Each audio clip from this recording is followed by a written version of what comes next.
উপস্থিত সাংবাদিক ভাই বোনেরা, আমি আপনাদের সবাইকে আমাদের র্যাবের মিডিয়া সেন্টারে স্বাগত জানাচ্ছি।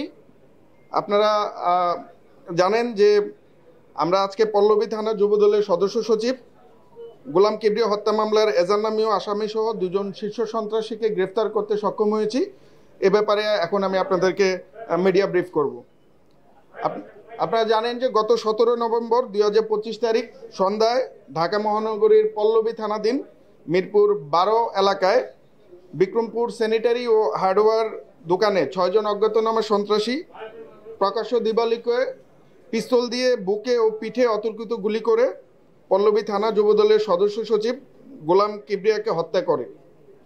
উক্ত স্থান হতে পালানোর সময় স্থানীয় জনতার উপর অস্ত্রধারী সন্ত্রাসীরা গুলি করে এবং এতে একজন রিকশাওয়ালা গুলিবিদ্ধ হয়ে গুরুতর জখম হয়।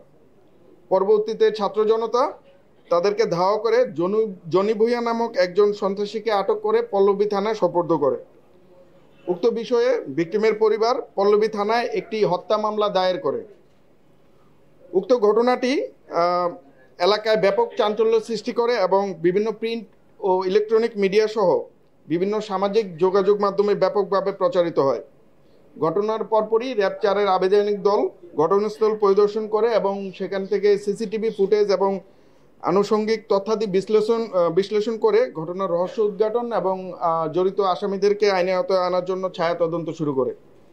তারই ধারাবাহিকতায় গতকাল রাতে আমরা সাভার থানাধীন বিরুলিয়া এলাকা হতে গোলাম কিবরিয়া হত্যা মামলার এজাহারনামীয় আসামি এবং হত্যাকাণ্ডের নির্দেশদাতা ও পরিকল্পনাকারী মোহাম্মদ মনির হোসেন ওরফে সোহেল ওরফে পাতা সোহেল এবং জিএমপির টঙ্গী পশ্চিম থানাধীন মাজারবস্তি এলাকা হতে উক্ত হত্যাকাণ্ডের সন্দিগ্ধ ও 18টি মামলার শীর্ষ ও পলাতক সন্ত্রাসী মোহাম্মদ সুজন ওরফে বুকপোড়া সুজনকে গ্রেফতার করি।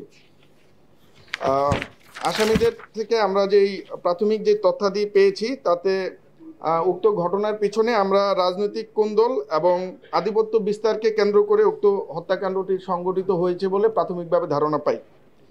এছাড়াও তারা জানায় যে উক্ত হত্যাকাণ্ডটি সংগঠিত করার পিছনে একটি সুপরিকল্পিত পরিকল্পনা কাজ করে যাতে একটি মোটা অঙ্কের অর্থ লেনদেন হয়।